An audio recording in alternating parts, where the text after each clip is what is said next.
Howdy, Ags. Welcome to the tailgate, home of Aggie Football. Uh, Not my favorite day of the year today, Corey. hmm Today's show brought to you by Matthews Electric, full service electrical contractor in the Brazos Valley. No job too big, no job too small. Call Blaine at 979-220-6403. Light up your home, light up your Light up your life. life. Folks, don't forget to email us at agstailgate@gmail.com. Get us on the YouTube. Subscribe. Make sure you leave us some comments. Let us know what you're thinking. If you have any questions or comments, you want to cuss out Corey, whatever it is, man. Give Uh, it to me. so we're gonna get right into it, Corey. We're getting right into Texas. We'll talk a lot of different things after the fact, but we're gonna get to Texas. So, man, I can't tell you, I can't tell you how much like there was smoke coming out of my freaking ears on Friday. Obviously, Aggies go to Austin, take on the Longhorns at DKR. They lose 27-17. The game probably wasn't even that close. Now, Um, Aggies led 10-3 at halftime, and they looked like garbage in the second half. Absolute freaking garbage. But honestly, from the very first play of the game, Corey, I mean, the defense was bad, bad. They, Sark, man, he's setting up from the beginning, dude. First play of the game, he comes out there. He knows that they've done it a couple of times already where they just thrown that little wide receiver bubble screen to Wingo, and he's gone. Man, scored on the first one a couple of times, and they've made big plays out of it. Same thing, go out, little bubble screen to Wingo, backwards pass, double pass over the top, wide receiver releases, and Ricks just lets him go. I mean, the guy is open. The safety's trying to get over the top, but Wingo can't get him the ball. Fortunately, Wingo can't get him the ball because he was wide ass open. All right. But the beauty of Sark's situation is, then he comes back, and then he comes back, and in the second half, first play of the second half, guy shows the exact same look, and instead, uh, he hands it off for that run that goes for about 40 in the first play of the second half, right? Shows that like he's gonna throw that bubbles to out there again with the double pass, the whole everything there. And instead they hand it off to the running back, and the dude literally is looking around because he's so surprised that there's nobody around him. This game was decided by coaching, Corey. Sark and his staff completely outcoached Elko and Colin Klein. We've praised Elko all year long for second half adjustments. He got absolutely outcoached in that regard in this game. He failed completely in that regard on Friday. Let's start off with A&M because we're there, right? And we start this game, man, and you know, York has been sitting there talking all week long about this game and all year long about this game. And he comes out in this game, makes one play, and starts celebrating like an idiot. And then he disappears the rest of the freaking game, right? Nowhere to be found. No discipline from the defensive line. They couldn't stay in their lanes. They couldn't keep contained. Howell didn't do anything whatsoever. I mean, he kept lining up all like he's some kind of stud, and then he got absolutely stonewalled by their offensive tackle a lot of the day. He was I up don't the get it. field sometimes, up the field sometimes. And he did get pressure on one or two occasions, but sometimes he's so far up the field that they run right up underneath him, right? Yeah, Like I mean, they didn't contain Arch at all. I mean, they've had to watch film on this Texas team. The offensive line's been terrible all year. They weren't great against us. Our D line just didn't execute. They didn't get upfield. And Regis and Hicks, all those guys, they didn't get upfield. They were dominated by that fucking Texas line. a That's Texas sad. offensive line that's been absolutely horrible all year, and this defensive line looked like they were stuck to them. Stuck. Searcy, Searcy can't rush a passer if there's nobody lined up in front of him, I don't think. He can't get pressure on the passer if he's unblocked. Hayes has done it some this year, and he nothing, right? Nothing. I the defensive line on top of that was undisciplined and out of their gaps a bunch throughout the day, creating huge, huge holes. And we're going to talk about, to start with, it's so funny because I mean, Manning now is getting all this praise about, hey, Arch has progressed throughout the year and he's gotten so much better and all this stuff. It's like, if you watch that game, the fact of the matter is that Arch missed a bunch of wide open guys in during this game, right? Like when he didn't have pressure on him, he just bad throwing the football. He wasn't great throwing the football. But he absolutely killed them running the football.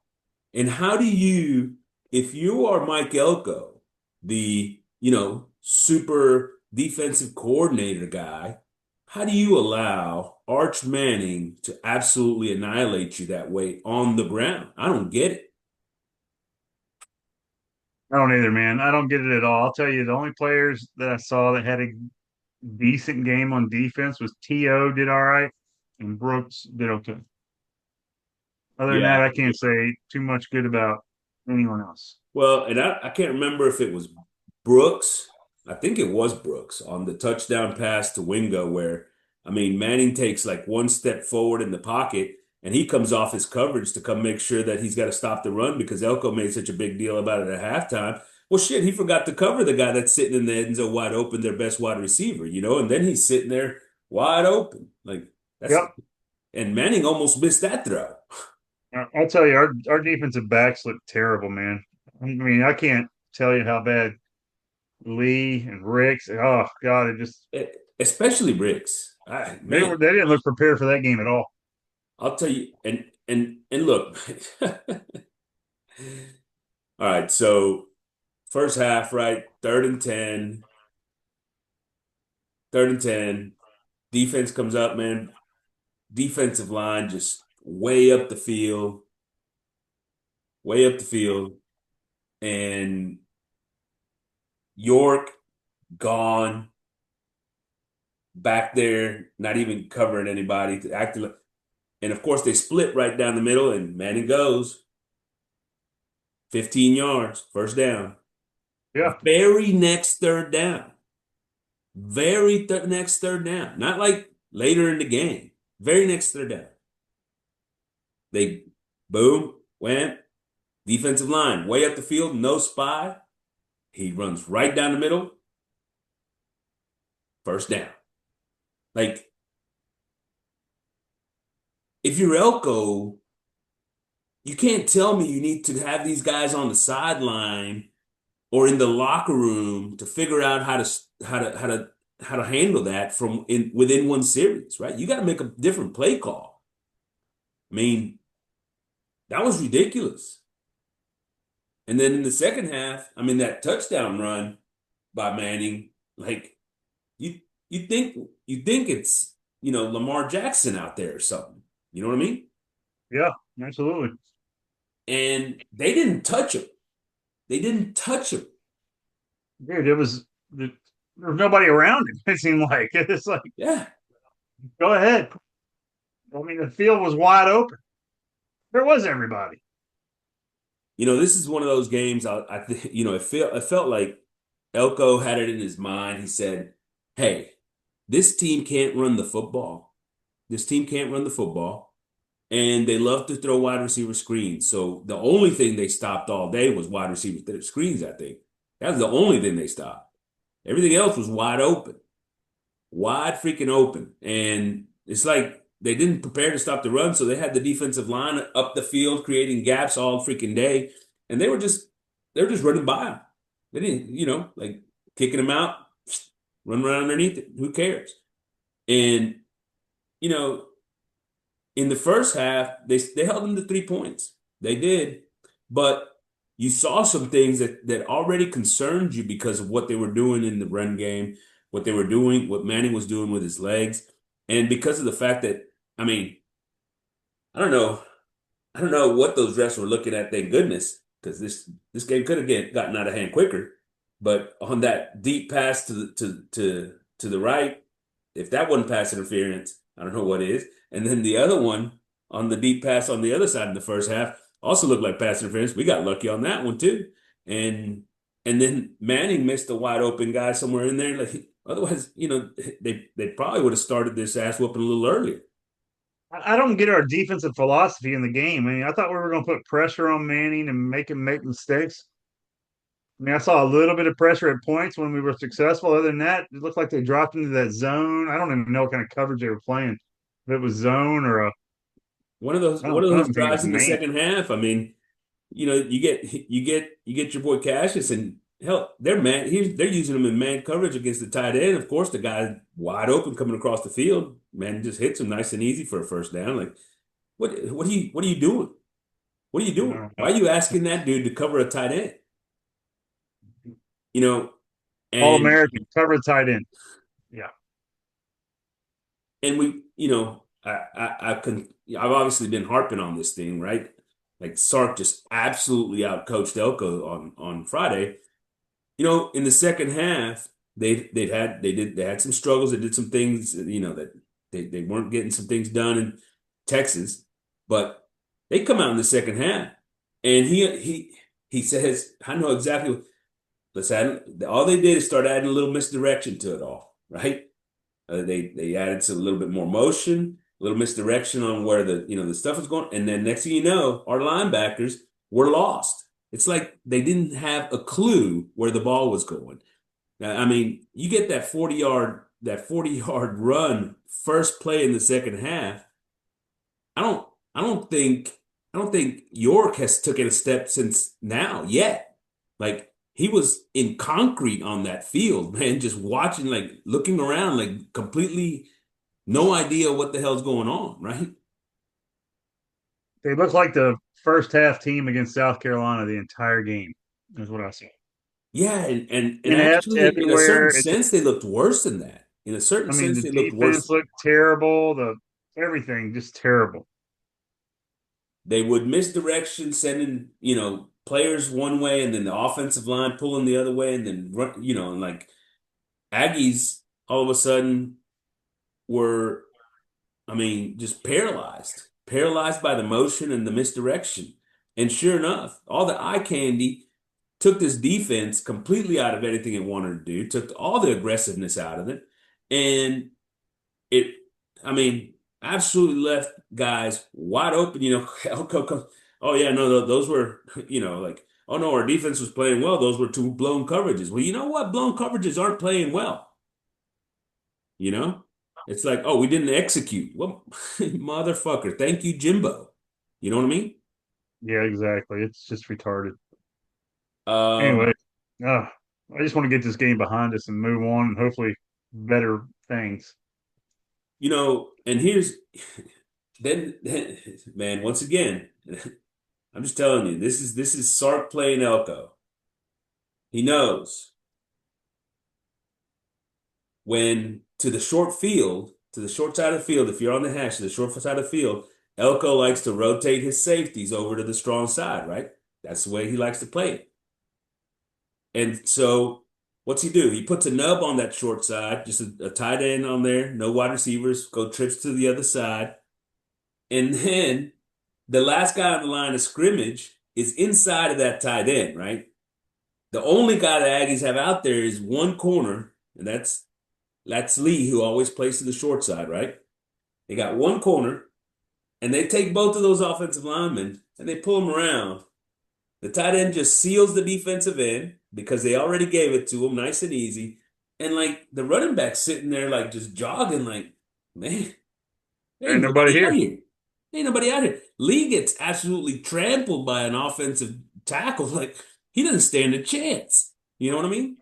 It's Oh yeah. absolutely ridiculous. And they did it all day. They did it multiple times, and they sat in there, and the Aggies had no, I mean, like, couldn't figure out what the hell to do. They ran, this is a team that couldn't run the football, did not have a not one 100-yard rusher all season long. All They made season up for it. long. Wisner went 19 for 155 at 8.3 yards a carry. He could have had 600 yards if they'd have just handed him the football on every down because we didn't stop him once. Nope. Ar- Arch added another 53 yards on 7 carries at 7.6. Hell, the tight end ran in for a touchdown untouched. Their backup tight end got a touchdown. He did. They didn't. We're in the red zone. We're in tight. They didn't even touch the guy. Nope. It was embarrassing, man. I don't know what else to say. I'm just glad the game's over. I told you before the game was even played, we shouldn't even play our starters.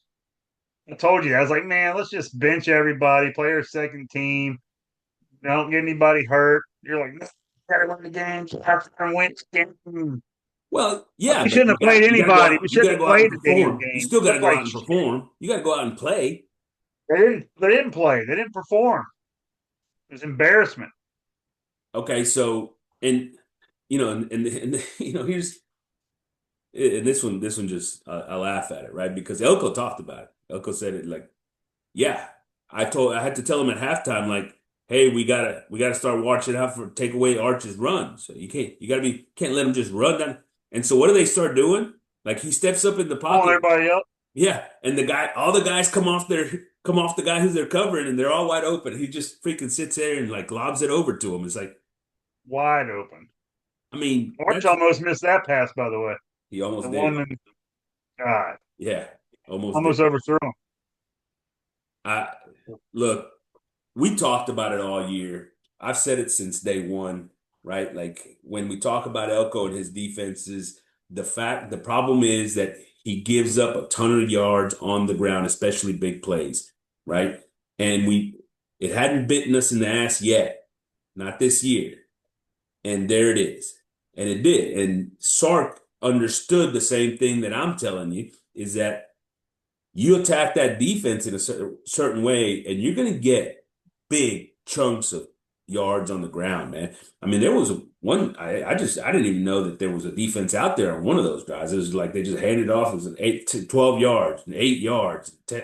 I mean, what are we talking about here, right? Like, it was crazy. Anyway, I don't know what else to say. This game was terrible. Our offense was terrible. Our defense was terrible. So let's get on to that because hell, we haven't even talked about the offense yet. Special teams, God, our special teams look like crap. The field goal kicker, shit. Yeah, Go ahead. yeah. Let's the the field goal we our field goal kickers all suck. God damn. They can't make a field goal to save their life. I didn't even know what that guy was doing out there when he first went out. The first kick. Did you see that? Yeah, I'll tell you this though. At least he was better than the guy last night. I don't know if you watched the Monday Night Football game last night, but Yeah. an NFL kicker is going to kick the ball and kicks the ground behind the ball. Doesn't even hit the ball. Kicks the ground. Jesus. For who? The Giants? Yeah, yeah. Sounds about right. It was pretty entertaining. But let's get back to this Aggie offense now because look, the defense was bad. We knew the problem with the run game. We've seen it all year long. It's been out there and Texas and Sark absolutely exploited the weaknesses and they took advantage of that. But on top of that, the offense didn't do us any favors. What have I said all year? This offense is going to have to carry this team to wins, right? I've said it all year. Marcel and the offense and those playmakers are going to have to carry this team to wins. They had to do that on Friday. They were going to have to do that on Friday. Last year, Wisner had another monster day against Elko's defense. Sark had another monster day coaching against Elko, right? That was going to happen. I didn't think that this defense was going to sit there and hold Texas to nothing. I sort of figured that they were going to get into a rhythm on that side. Question is, what was this offense going to do to respond? And I thought Colin Klein came out like he was coaching not to lose a game, not coaching to go win a game. And I was so disappointed by the way this team played offensively. Marcel, not good, right? Not good. He couldn't get off of what he always does, man.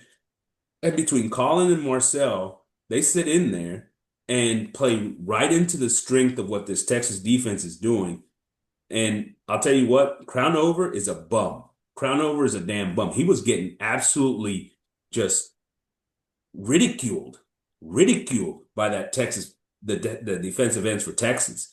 I mean, there were several times that, I mean, I don't even know if he got a hand on those guys, man. It was kind of crazy. Burke, the big number 91 kid, absolutely whooped him a couple of times. You know, Simmons, number one, whooped him. You know, it's a good thing Marcel got rid of the ball or could move around and just kind of, even though sometimes he was throwing it to the wrong person, but like like He did that. he's the only reason that they didn't have 6 sacks. You know what I mean? Jesus. Yeah, I mean, it was awful. The offensive line wasn't good. There's not much good to say about the team at all in a whole. The only player I saw that looked like he was trying was KC. Yeah, Casey. No, and you got to give Craver too. Craver, and he caught some passes and got Yeah. absolutely waylaid because I mean Marcel set him up and threw him right into Oh yeah. coverage. I mean, just Coverage. Oh yeah. absolutely got him annihilated a couple of times. Um, but yeah, those two guys I thought were there. They were playing. They were doing their thing. They didn't get enough opportunity, and partially because and listen, if I'm any other team about to go face Texas A&M, so whoever we get matched up with in the first round of the playoffs, like this defensive system that Texas ran, that's what I'm doing. And all they did, by the way, simple, very, very simple. They just played a soft zone all day. They put up and they kept a bunch of guys in the middle of the field, all their linebackers, they just kept them in there, right? Took away all the stuff on the inside, so all that the quick slants and the crossings and everything else. The inside screen, they took that away, even though the Aggies still kept trying to run it. And they ran cover three with a bunch of guys underneath, and they ran cover two with a bunch of guys underneath. And every once in a blue moon, they'd fucking blitz and they'd come free on Marcel because the offensive line, like, oh, they haven't blitzed all day, I guess. So whatever. Boy, they blitz, guy unblocked, untouched, you know? And if I'm playing Texas A&M, that's what I'm doing because I don't know that Marcel and Colin are gonna come up with a plan to try to attack this zone when there's very little space out there, right? It it was crazy because and on top of that, he they couldn't run the football, right? They I was about couldn't to say, run what did we do well in this game? nothing, Yeah, I was about to say, what I mean, nothing. I can't think of much. I mean, we moved the ball every now and then, but our offense looked awful. Our defense, I'm surprised the score was 27-17. It should have been like 44-10. Yeah, I mean, if Arch was worth the darn, this game would have been like way out of reach. You know what I mean? And Well, uh, and I mean, you go look at you go. I mean, they weren't hiding it either. Like defensively, it's not like they were hiding anything. We'd motion our guy across. They weren't even paying attention to that guy, right? They keep their guys in the middle. They weren't moving them out of their position. They were gonna do what they were gonna do because they knew that we'd like to go throw all these things underneath and let those receivers make plays and blah blah blah blah. And we couldn't do anything about it. They were giving us the outside a bunch all day long. Hell, remember that tunnel screen that Mario caught? He catches the tunnel screen and he looks inside and there's like 30 players like I'm not going in there and just turns it outside and runs it for 15. That like because there was nobody out there. But Colin doesn't make the adjustment and start saying, okay, we got to start attacking these guys on the outside. No, no, no, no, no. Let's keep on doing what we're trying to do. This is a game plan coming in, I guess. Also, and Corey, you tell me at any point did you see him just say, all right, screw it. You guys are going to sit in here with two safeties deep and play this soft zone. We're going to line up and just pound the freaking rock. We couldn't do it. I mean, they had one little stretch in there where they ran it three times in a row, got a first, but then they stopped. They It was stopped. working too well. Working too well. I don't get it, Like, man. The whole game just made me sick watching it. Just like I felt like I wasn't watching our team play. It's like, what the hell? It's like something we haven't seen all year. South Carolina first half. it, and that one at least was like weird, And you fluky know, shit happening also. But it this, all it this, all seems to start with the offensive line, then it goes to Marcel. It gets in his head, and when he's bad, man, he can be really bad. dude, but I'm telling you, this is very much a Colin Klein problem too, because we're Oh, I'm sitting sure. in and I'm looking, I challenge the viewers to go out and go look, watch the game again, or watch at least some plays again. And I'm sitting there, and they're lined up. They got the back, they got the back to the right of Marcel, and they got the tight end out there, Theo, I think it was at the time, and he's kind of in that wing formation out there at the end of the line, right? They're running zone left, right? He's lined up here. They're running zone left. So Marcel's reading it here. He hands it off. And Colin just takes that tight end and just runs him out to the sideline. Okay. Texas doesn't even care that that tight end went out there. Like, what's the purpose of that tight end going out there? The guy that he just decided not to block, by the way, is the guy who made the tackle. Like, why not just block him? You didn't throw it out to him. You didn't do anything with the freaking tight end. I mean, they just ignored the fact that you pulled him out of there. Like, what are you doing? Wasted players, man. Wasted players. If you're going to read it and then throw it out to them, okay, maybe that makes some sense. But they weren't doing that. They weren't even looking at him. You know what I mean? Like all Oh those yeah. little stupid ass motions that he was running weren't affecting the Texas defense at all because they knew just don't pay any attention to it and play regular, like basic. And they absolutely freaking annihilated him. Annihilated. Yep. I didn't think I'd be able to say this, but I think the moment got to the players. I think it was the crowd got to him. The moment. I think a lot of stuff. Crownover was in way over his head. That Yeah. guy. I mean, he's not a bad player. He's had a really bad, really, really bad game. He looked like the very beginning of the season type of guy that he was doing the first game or two that we were all pissed off about. False starts and missing blocks. And it didn't Well, seem like he was in the game. and part of it is that look, you wanna talk about, we've got some guys on our defense who are three-star recruits that have become good players. Yeah. The guys that they're lining up at defensive end were five-star recruits that have become great players, right? And that's a fact. That's an absolute fact. Now there's some guys behind that first group, and for the Aggies that are there. But Elko loves these cats that are going to work so hard and get there. You better figure out how to get the talented kids to get there and freaking work so hard because you gotta you that when Colin Simmons lined up over there, that dude's a difference maker, man. That dude's a difference maker. And you know what? You know what Colin Klein didn't ever do?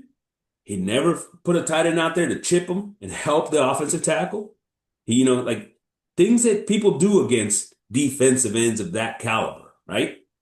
Like, I Why mean, didn't we switch him out? Why did we put Fathery over there and let we Crown did. never take a We ended up breather? using Fathery some. Yeah. That's what I'm saying. I saw Fathery in there, but I mean, you got Fathery. If Crown ever had a bad game, put Fathery in there. We got too much talent on the offensive line to one guy's having a bad game. Get him out of there. It was frustrating, but and here's my last, I don't know if it's my last point, but another point that I'm going to make here with this offense, like it looked like they weren't even looking at the defensive alignment and movement prior to the snap and making changes, right? Like they Marcel was just back there, they do their little motions and they run it anyway. It's like you gotta freaking slant called into a zone coverage where they've got, every inside linebacker in the freaking game. Like, what where's he gonna throw that football, right? Yeah. And then, even that play that KC made, I mean, where he kind of hitched it up inside, and I think it was Mario going on to the outside. Mario wide open on the outside, by the way. He throws it into KC because that's what Marcel does. He loves to force it to KC. And like he makes a great play, catches it while the guy's like trying to almost intercept it. He basically, like takes it from him and then busts out to the outside and gets 15 yards because there's nobody outside. Like at some point, where were those adjustments, right? Where was Hmm. some of that trickery that he showed in some of those earlier games where, he was hiding the tight end and all of a sudden he would come out of the, whatever and make those plays? Where was that stuff that he did with Jamarian Morrow at times coming out of the backfield and passes and getting him wide open? I mean, like they didn't do a single thing. Often you sit in there and they were in cover two a bunch, right? Just straight up cover two a bunch. And how do you attack cover two? Well, normally you like to have maybe some kind of hitch or something on the outside and then a corner route from the inside guy. That corner route is a great route against cover two. You really press the freaking safety deep, kind of show them maybe even a post, and then come out to the corner. That's where you get them, right? We didn't run a single freaking corner route, right? I mean, you can talk about all kinds of different things that this team did or didn't do. The fact of the matter is they got outcoached on offense, they got outcoached on defense, and their special teams coach should have been fired a long time ago because every one of those freaking kickers, including the punter, sucks and has gotten worse while he's there. You know what I mean? Yeah, absolutely. Uh, I can't take one positive out of this freaking game. Not a one. I mean, did anybody get hurt like bad? I know Marcel got dinged up. Anybody else? No. That's a positive for me. Well, hopefully Colin Klein maybe turned an ankle on his way down from the press box or something because he deserved to be hurt. He almost got Mario killed on like three different occasions. You know what I mean? Yeah. So I guess you're not a fan of Colin Klein's anymore. Just like that, you're I done with him. No, you know me, man. I just call it how it is, man. Done. And you got You're to just done perform. with You the got to guy. no, no, no. You got to show up every freaking week. And look, Corey, you know it as well as I do. Half of the A&M fans would rather beat Texas and not win a single game otherwise than to lose to Texas. I understand And that. and look, that's what a rivalry is, man. And when you don't show up 2 years in a row, when you don't show up 2 years in a row and have a plan to try to execute and do what you need to do to win that game, then that will piss some people off. Look, they were talking Ryan Day won a national championship last year. There's people over there that still wanted to fire him because he hadn't beat Michigan in 4 years, right? Like this rivalry games are important, man. And I don't care if you go and win the national championship from here. I'm still going to be pissed off about that performance. Am I going to be a little bit happier? Yeah, yeah, yeah, a little bit. But I'm still going to be pissed off about that performance, right? You got to do better, man. You got to do better. And the fact of the matter is that those are the guys that you're competing for players with. Those are the guys that you're competing in the recruiting rankings with. Those are the guys that you're competing for transfers with. Like that game, people were watching to see where they were going to decide to go play football. And they do every year. So you got to show up, man, and you got to show up better than that. I hear you. Look, I agree with you. Not a single unit on the field played very well. Not a single Nope. one. I'm also a little bit. Did it seem like Theo was like the primary tight end in there on Friday? Where was Burkitcher? Right?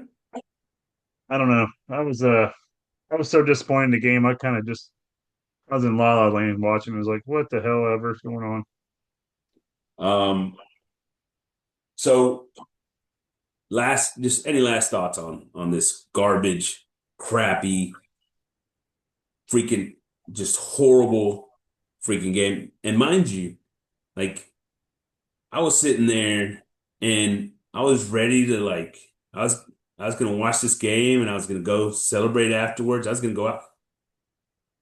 I didn't leave. I didn't even leave my. That was it. I was done. After that game, I was so pissed. I didn't want to be out in public, you know? I'm hoping the Aggies haven't peaked too soon. I feel like the last couple games not been good, offensively, defensively. I mean, we showed our cards too soon. I mean, and we peaked too soon. Are we on the slide? You start thinking about what everybody's saying. Oh, they played a weak SEC schedule, and maybe we did. Is our team overrated? Maybe all the noise got to them, the rat poison. You know, Look, I do think that the rat poison is a real thing, right? I do think that a lot of people started reading their headlines around here. I also think that this coaching staff has got it in their heads that they want to do things, they want to run things in a certain way, right? And they keep trying to go back to it in spite of the fact that when they do, they've had those issues. They've had the issues of giving up the big plays. They still haven't corrected that, right? The run game and those things, right? And at the end of the day, other people didn't exploit it as much. We got, and honestly, you were getting really good play out of Marcel. You were getting big plays out of your wide receivers, right? And that was able to overcome all that. But Marcel played like shit on Friday. He played like shit. yeah. And there was a moment in there when I was sitting thinking, like, okay, I saw him check it down. But then all of a sudden, like you saw him and he was just holding the ball, holding the ball, holding the ball. And it's like, well, it could have been the fact that we're running a bunch of short routes against five guys in zone on the short routes. Like, okay, where's the deep threat? I mean, how many times did we throw it more than 20 yards? I don't think we did, you Looks know? like our old teams. Looks like the old teams. Like, you have to force them out of that little soft crap that they were playing. And if you don't force them out of it, then they're they're more than happy to sit there and do that because whatever, man, it's easy, man. It's easy for them. I look, I look, this has been a great season. I told you at the beginning of the year this was going to be 11-1. It ended up being 11-1. It's been an absolutely great season. Big wins on the road, Notre Dame, Florida, whoever else, right? Missouri, LSU, Florida was at home.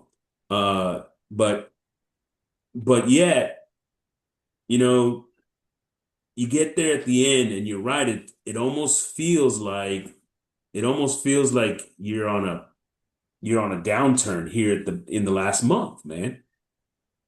I mean, I don't know, man. Even the game against Sanford, it's not like they were clean against Sanford. You know what I mean? I didn't watch that game. Hey, real quick. Now that we're done talking about this game, what did you hear what Sark said right after the game? What'd he say? He's trying to make his point for his team being in the playoffs. What do you think? I Does he have a point? Does he Because have a they point? did. What No. was Florida's record? What was Florida's record? No, he doesn't have a point because Florida's 4-8 or 5-6 or 7 or whatever they are, right? That's So what I'm no, saying. he doesn't have a freaking point. Don't lose to Florida and you're in, you idiot. Exactly. He's like, oh, we if we wouldn't have put Ohio State on our schedule, we'd be in the playoffs right now. Yeah, They're well, you holding know that what? against us. Probably not We'll because lose it. Vandy's not getting in. They're 10-2 and they're not getting in because they didn't play anybody in the preseason. You know what I mean? I'm saying, yeah, So Sark can suck it too. And yeah. hopefully he goes and leaves for the NFL and leaves them high and dry anyway. But my point with Sark is, and his dumbass argument is, like, win the freaking games. By the way, you almost lost to Kentucky and you almost lost to Mississippi State if they don't freaking like give it away to you by punting to your punt returner. Like, so Yep. take your oh, we're a playoff team bullshit somewhere else. I don't give a damn that you beat the Aggies. We had one bad day.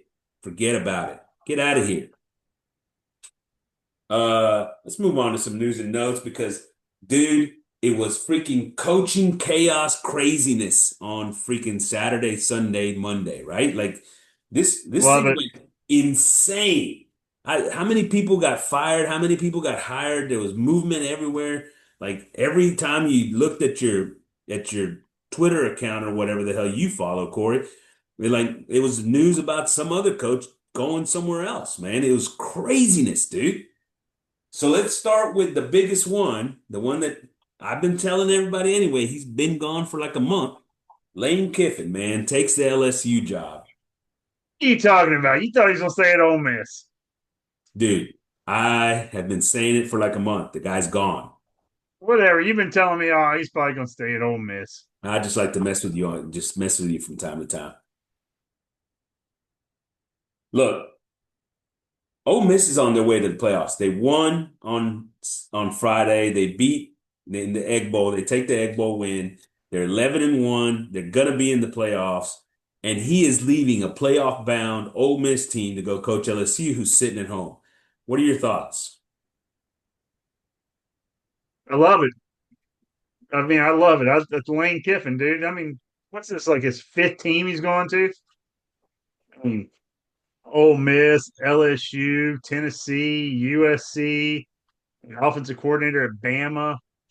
I mean, guys, it's just And Lane. And they talk about how he's matured and grown up. He ain't changed.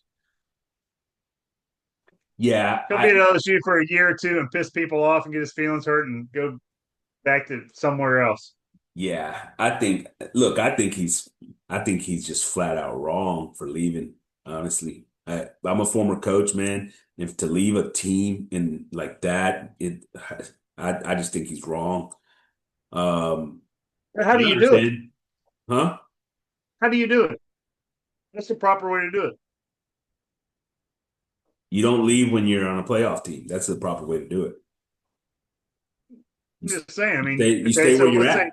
You do what Kirk Cignetti did and sign an extension. You do what you do what Mike Elko did and sign an extension.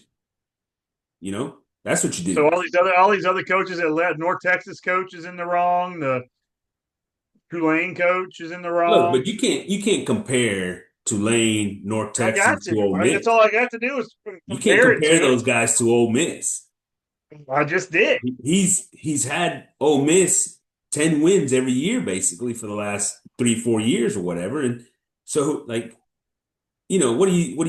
what's the difference? What's the difference? That's what Ole I'm Miss and asking you. I LSU are in mean, the same conference. They're you were playing in the ahead. same You were a league. coach. You're a coach, and your team is doing great.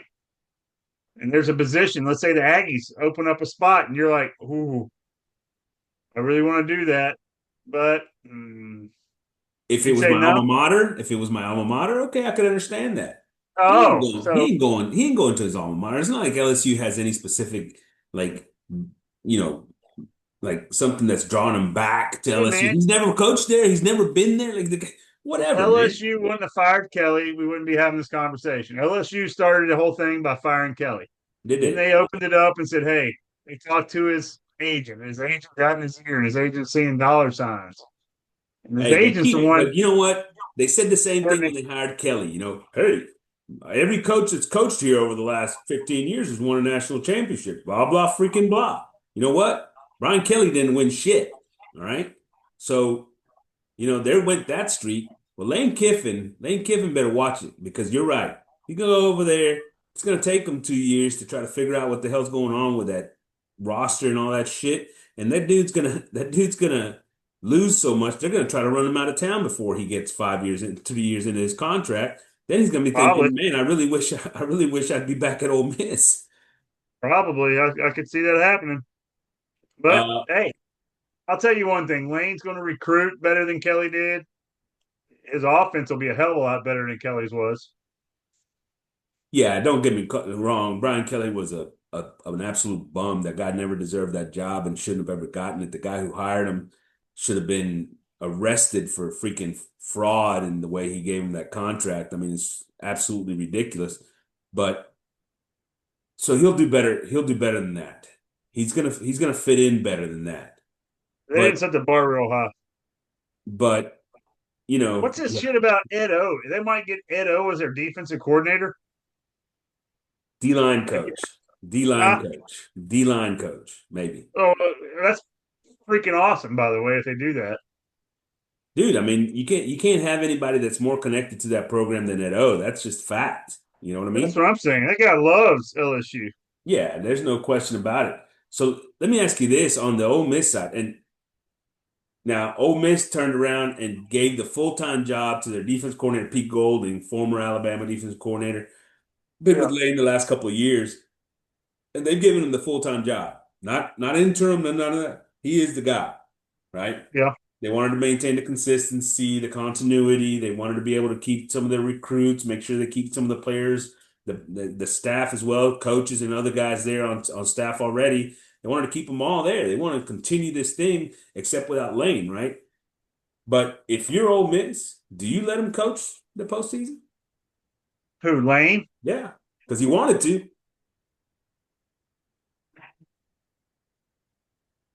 That's tough, man, because he's going to LSU. It's right. I mean, that's a rival. I'm talking like a rival. That'd be like our baseball coach coaching at A&M going to University of Texas. Would You is that know? what it would that be? Listen, dude, absolutely freaking not. I would not. Hell no. I'd have fucking run his ass out of there 2 weeks ago before if he would hadn't signed his extension. I said, look, Lane, you can get the hell out right now. That's what I'd have told him. Well, I'll tell you what. Somebody they're going to have to draw some kind of clause up that these coaches there can't be any tampering during the season. There's got to be like the NFL. There's got to be tampering things. You know? Or you know what? Give the school an out. Give the school an out where, okay, if you go interview for another job, I can fire you today without paying you any part of this contract. That's Exactly. you know what I mean? Yeah, absolutely. You want to go talk to somebody about another job? Bye. See ya. Wouldn't want to be ya. That's what I'm saying. Contracts don't mean shit these days, man. It's crazy. Now look, if you're if you're Arkansas, you don't have that in your contract because you just want to have a coach around every once in a while that's any good. But if at a program like Ole Miss that's been successful the last here lately, I mean, dude, they should have that. But So, I wouldn't have let that guy coach last week. I'm just telling do you think Lane Kiffin is a good hire for LSU? you. I do think it's probably a good hire for LSU. I'm gonna tell you what, if I'm the Aggies, I'm a bit worried. I'm the Yeah, Aggies, I'm a bit worried. Uh, Ole Miss was was pretty good against the Aggies since Lane Kiffin's been there, right? yeah. So Ole Miss has been pretty good since Lane Kiffin's been there. Period. yeah, and so my point is like, yeah, it's a concern. I think it's a concern for us. I'm gonna tell you what though, I'm gonna be rooting against him. I'm gonna be rooting against that center gun. I hope he loses every game he coaches at LSU, every single one of I don't think it's going to happen, but them. um, all right. You talked about LSU, so Lane Kiffin's gone to LSU. The Is he guy, going the to take defense, all? How many of those Ole Miss players will go to LSU? And has LSU got so much talent that he doesn't have to do that? I think it's more the latter. I don't think he needs that. I mean, does he need his that quarterback? I think that quarterback's going to go to LSU. I really do. I, Nuss is gone, right? Nuss is gone. The guy that they had behind him was the kid that transferred from Mississippi State, which Yeah, I don't know, maybe has some potential later on, but he's going to be gone. Trust me. He ain't yeah. keeping him. He's going to bring in his own quarterback, and Oh why yeah. wouldn't why wouldn't it be Chambliss? Well, we got to see who else is out there. There might be somebody better that he likes. Has anybody been better than Chambliss this year? Not very many people, not very quarterbacks in the country have been better than Chambliss. Yeah, I mean, but you never know what Lane's looking at. Lane watched Chambliss all year. I mean, shit, he wasn't even a starter at the beginning of the season. He also benched the guy that he loves. He loved over there in Simmons, right? So maybe Yeah, he brings Simmons with. But yeah, I yeah. expect I mean, obviously some players to go. He apparently had a very good relationship with the running back as well. So I do expect some players to transfer. But you're right. I mean, they're not going to have a ton of room on that roster because they got talent. yeah, they got talent. I mean, it's not LSU's not lacking talent. That's never been there. That's never been the issue at LSU. Oh, they don't have the talent. Bullshit. They got a lot of talent. Even when their defense sucks, they still had talent. Oh yeah. You look, watch the draft. Watch all these guys getting drafted. Go look at the NFL rosters right now. LSU's got talent. Yeah. And so what do you think about the Pete Golding hire for Ole Miss? I mean, I don't know. It's I thought he's done a pretty good job with that defense over the last couple of years. Who knows what he does as a head coach, right? But I think he's done a pretty good job as with that defense over the last couple of years. I think their defense last year was really carried them at times. And so maybe it's all right. He's gonna have to find somebody to call his plays, that's innovative and can call some plays out there. And he's keeping one of the Kiffin disciples over there to do it for this year. But who I can't Weiss, I can't remember the guy's name Charlie um, Weiss Jr. is going to be their offensive calling the plays. for Playoffs. the playoffs. Yeah, yeah, so I mean, we'll see how that works out. But I mean, I don't blame him. I actually like what Ole Miss did there, right? I mean, like, okay, you gonna leave? We're gonna just plug in the next one, man, and we're gonna keep on rolling, baby. And See, that's what I don't understand. So Charlie Weiss Jr., offensive coordinator, is going with Lane Kiffin to LSU. But I just read that Lane Kiffin has given Weiss permission to coach in the bowl game or in the playoff. Why is that?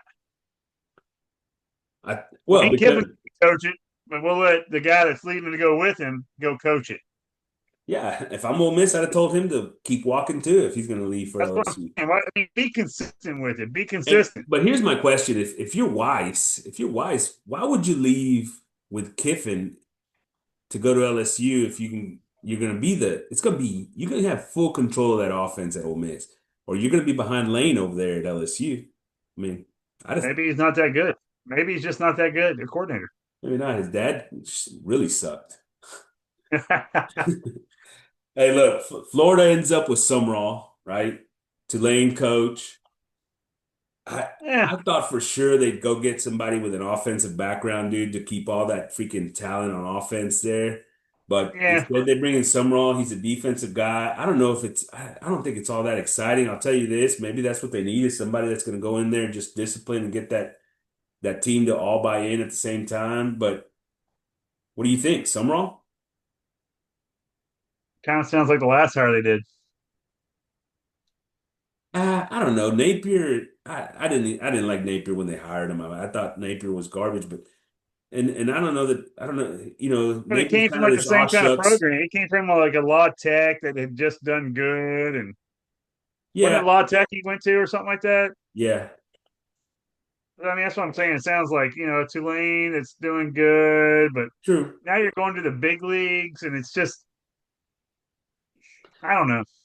I have a feeling that there's going to be some players that enter the transfer portal out of that Florida team, especially the one guy that he needs to make sure and hold on to is Baugh. Baugh is an absolute beast.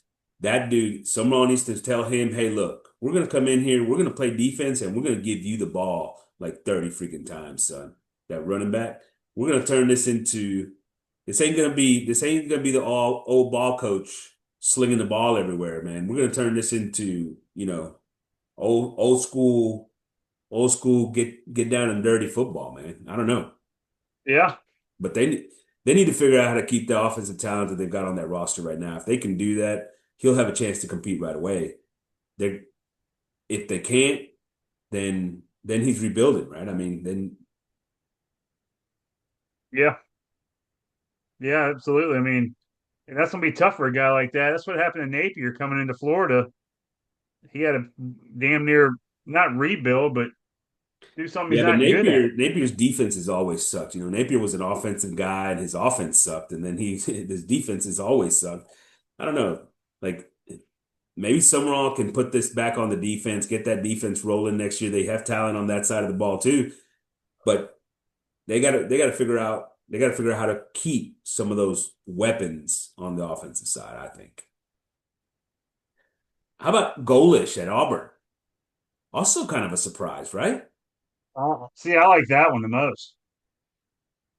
You like that one a lot, huh? I like that one.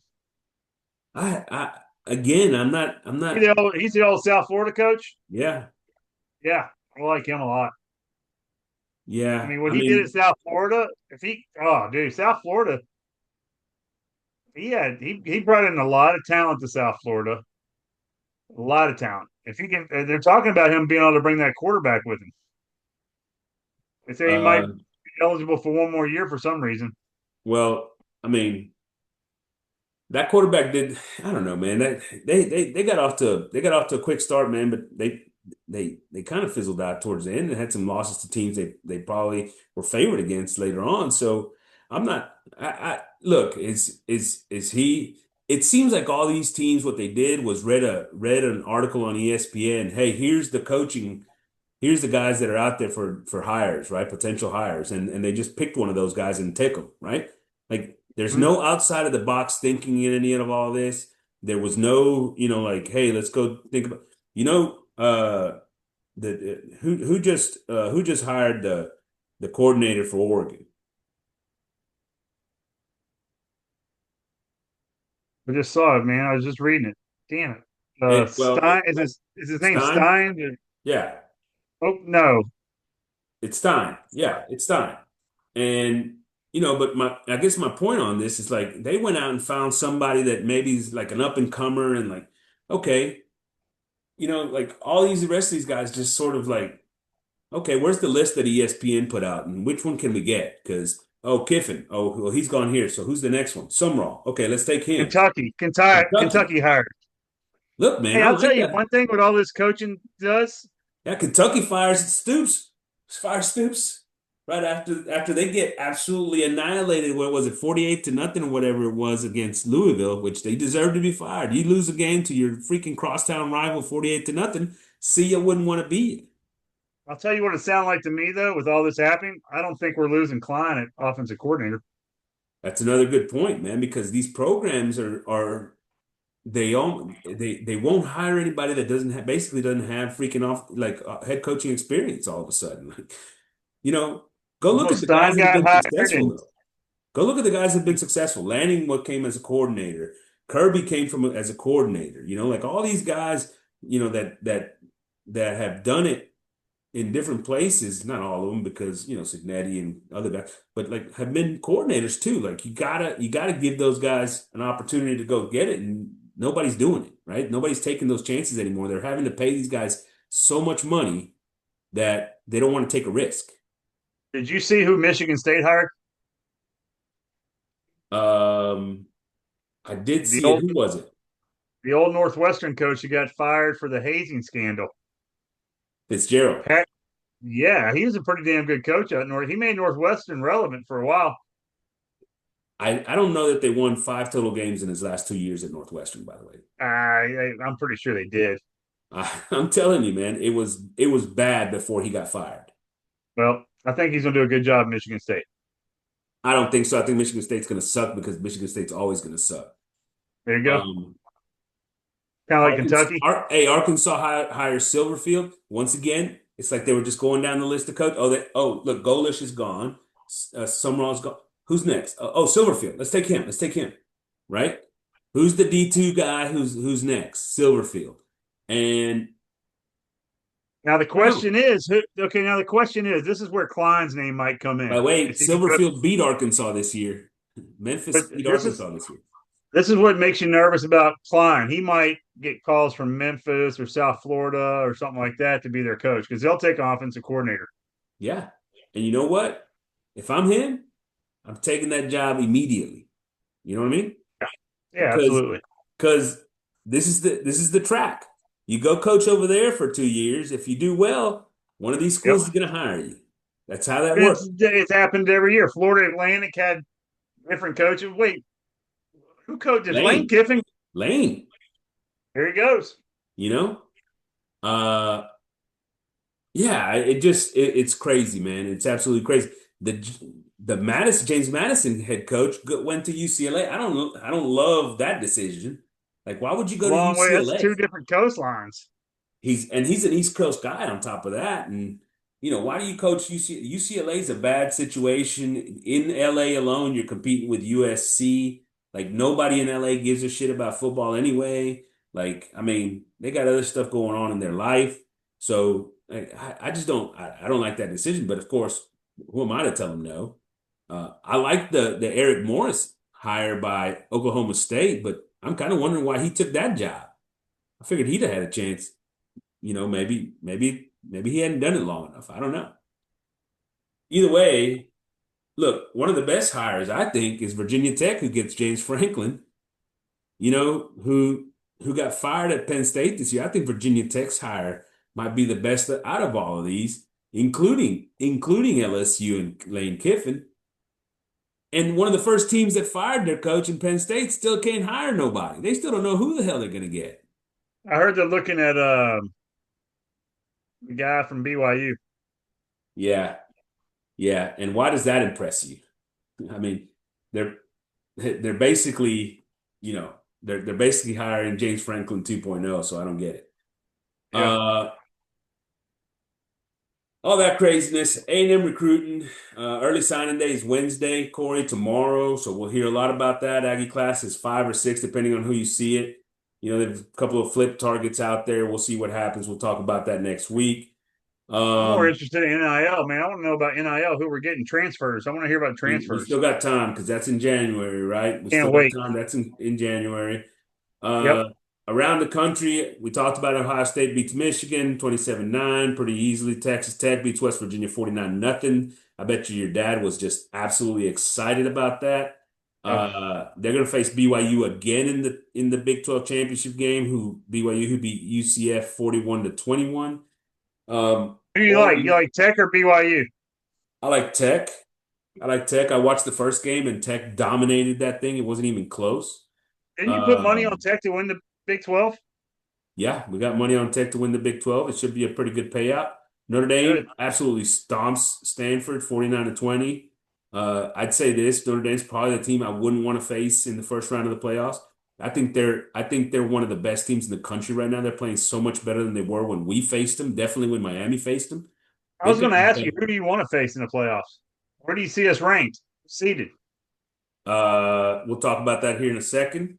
All right. The ACC is absolutely ridiculous. Miami beats Pitt 38-7, but they're the highest ranked team. But the ACC championship is Duke against Virginia. If Duke wins that, they're going to be the conference champion, and they're going to have both either the winner of the Tulane and North Texas above them, and they're going to be James and Madison. James Madison above them. ACC's not going to get a team in the playoffs. It's going to be hilarious. Hilarious. I would laugh so I hard. bet Miami gets in somehow. I bet Miami gets in there somehow. Uh, Man, I don't think they're going to get in. I don't think Somehow. I, they need to be. I mean, they got to be rooting for what Georgia and Tech, obviously, right? Yeah. And then who knows? Well, yeah, if Um, Alabama loses in the thing, they have 3 losses. They out? Probably, yeah, No yeah, way. You're yeah, losing an SEC title game and you're out. yes. Wow. Week 14. So coming up, Troy plays James Madison, who's 11-1, ranked number 19. Jamie, you favored by 23.5. What do you like? Troy all day. 11-1 North Texas plays 10-2 Tulane, ranked 20 and 21 in the country. Both coaches took jobs, but will finish the seasons. UNT favored by 2.5. You talked about Over. the over. All right, love it. Over. Over. BYU Tech is minus 12.5. I'm taking Tech. Yeah, I'd probably say Tech. Georgia's favored by 2.5 against Bama. What do you think? Well, I want to see Georgia. Indiana, Ohio State. Ohio State's favored by 4.5. Told you what I like in this game. Dude, Bama has beaten Georgia every time they've played the last 2 years. Do you know that, right? They beat them at Georgia this year. I'm just telling you. A&M hadn't won a road game against a ranked opponent in like Yeah, that's not even the decades. same, close to the same thing. Alabama Same thing. beat them at Georgia earlier this year. I think Alabama wins that game. Hey, Uh, teams get better. Georgia's gotten better. Can't Maybe. doubt that. Did you see them play Georgia Tech this past weekend? Because that offense looked like absolute trash. And Georgia Tech's been Solid, giving up so many solid points. Georgia Tech Georgia defense. Tech's been Solid giving Georgia up Tech so defense. many points all year that I mean, they like the numbers didn't even keep clicking on the screen. Georgia set all their starters. That's all their starters on the bench. Didn't want anybody getting hurt. I watched that game and all those starters were playing. Great Ohio State coaching. by 4.5. What do you think? Under. Under four. Ooh, I liked it. And Virginia minus 3.5. What do you think? Ah, take Duke, but I mean, I don't know. I'm telling you this, the ACC officials are going to call everything Virginia's way. I'm taking Virginia all day long because there's no way You're using the politics on that one, huh?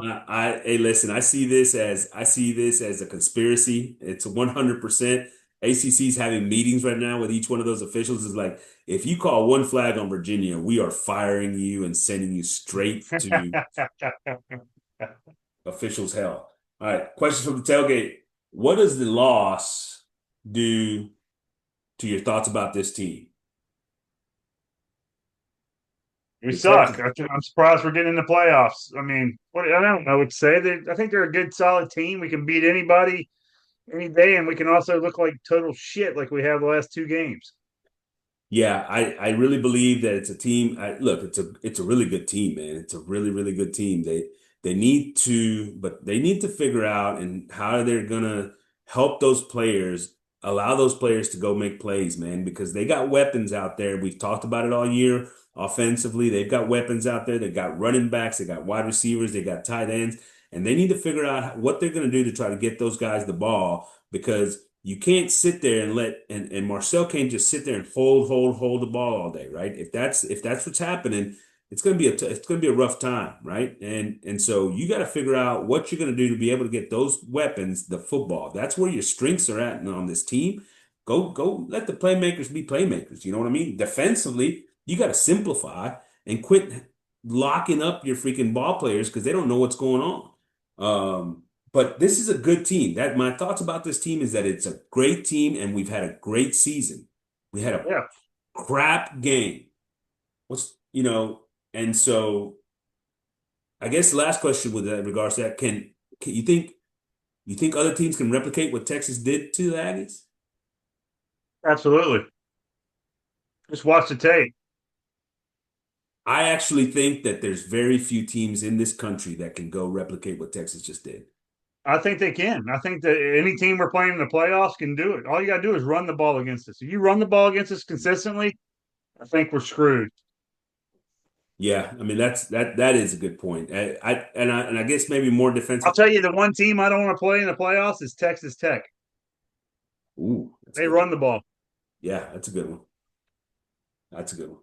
Is there a Can't, chance? Is there any chance? And here's the question. You wanted to talk about Miami getting in. You wanted to talk about Texas getting in. Is there any chance the Aggies don't host a playoff game? So are they out of the top eight? we're right there on the fringe. I'll tell you that much. I think they're around the 7, 8 line, maybe 6, 7. I don't know. I don't know, man. If Bama beats Georgia,